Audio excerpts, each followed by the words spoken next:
Surprise! I'm in Dothan, Alabama at the Dothan Botanical Gardens. I'm here for two things. I'm here to pay homage to Miss Nannie, which I'll get to in a second. And I'm also here to introduce my new brand, the Ancestral Healer. I'm super excited about this, guys. It's pretty much just a way to put a name on what I've been doing with my journey as far as finding out who my ancestors are, going to where they lived or where they were buried in order to connect with them and also to connect with them spiritually. So that's what this is all about. I'm hoping to have more merchandise so people can get a shirt if they want a shirt. Also, definitely my YouTube channel, of course. And in addition to that, I'm also going to be doing photography. This is actually the main part. So this is going to include generational photography, family photography, any major life events, graduation, elopements at this point. Hopefully I can move on to better, like weddings in the future. Birthdays, maternity photos, things like that. Any crucial to folks' family history. So people forget that photographs are super important as far as tracking your family history. Sometimes that's all people have. And so if I can take pictures of that for somebody, it'd be a great honor to do that. I also have something fun, a generational time travel series. I will show you what that looks like. It can be anything as far as a picture of somebody, the generation before you, like your mother or maybe your auntie, your grandma, grandpa, what have you, and just recreating it in your own way, like modernizing it, kind of getting a similar background or a theme, or even as far as going to the same location that the original photo was taken. So I'm going to be doing a lot of those just to kind of get it going and practice for what I want it to look like. And then I'm also going to be doing some other folks to see what that looks like. But I'm really excited about that. It's a way to express myself and be creative and artsy. Like that's just I've realized that's been part of my calling as far as connecting with my ancestors in the spirit realm. So I'm gonna keep doing that. That's part of my life purpose. So I'm gonna take these photographs, keep doing videos and doing what I've been doing. I'm really excited to present the Ancestral Healer. I'm going to be an ancestral healer. You can be an ancestral healer too. It's up to you. As long as you take the steps that you need to in order to heal your generational traumas and in order to fix it for the generations to come. That's been a major theme for me, especially since the virus started. I just realized how important it is, and that's something that I want to do.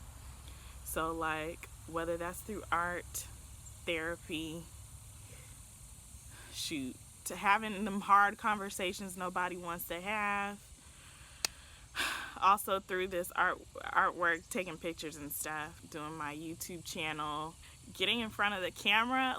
Like, I'm so, like, I don't know if anybody knows this, but I'm a little awkward and sometimes I can be shy. So this is definitely me stepping out of my comfort zone and doing something different, and just a way to kind of heal my throat chakra, because that's been something that's been blocked since I've been a little girl. So it's just something that I'm doing in order to speak my truth.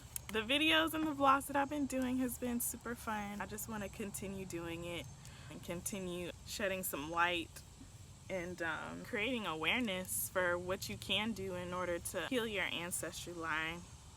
So this is how I'm doing it. I'm hoping the Ancestral Healer can become a nice little tribe. I definitely call y'all sunflowers, so hey sunflowers.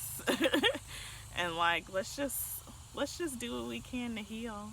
That's pretty much what this is all about. And right now is such a good time. Like 2020 has been a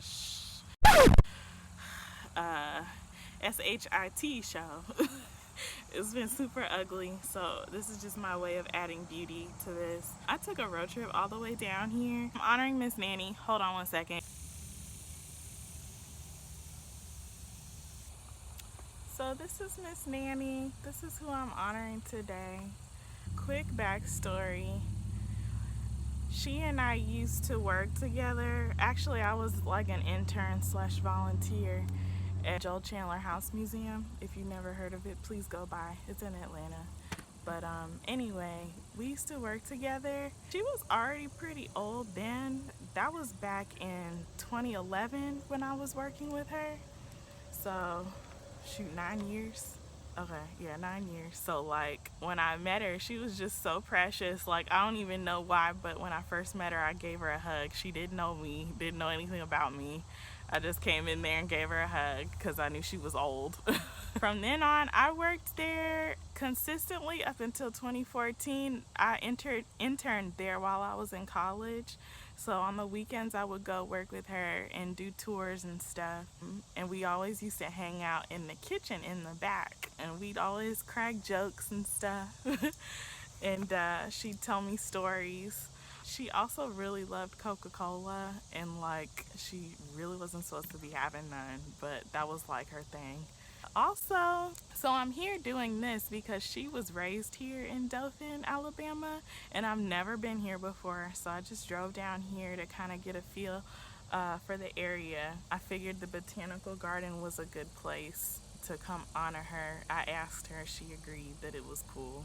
So that's why I'm here. She was raised here, she born and raised here, and then she also ran sorry, something bit me. She also ran a restaurant with her husband at the time.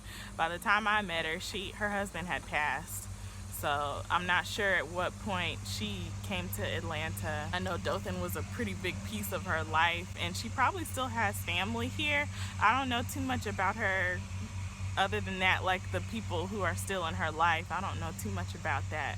But Miss Nannie passed in March when the virus was like just starting to gear up, and so she didn't really have like a funeral, a proper funeral, like with everybody. With the virus, they were only letting a certain people in for funerals, so I didn't really get any information as far as coming to her funeral. I really wish I could have, like that would have been something I wanted to do, but when I got the news, I was heartbroken about it. But she lived a really full life. Like, I'm just really grateful to have known her this long, and I really wish, one of the things that I regret, I really wish I could have seen her a little sooner before she passed. We were having some issues at the museum. So after I graduated from college, I ended up moving to New York, so I would come visit sometimes when I was in Atlanta. And then afterwards, I moved back to Atlanta, and then I was able to come again regularly like I used to. So I would come some weekends. And then at one point I was unemployed, so I was there all the time.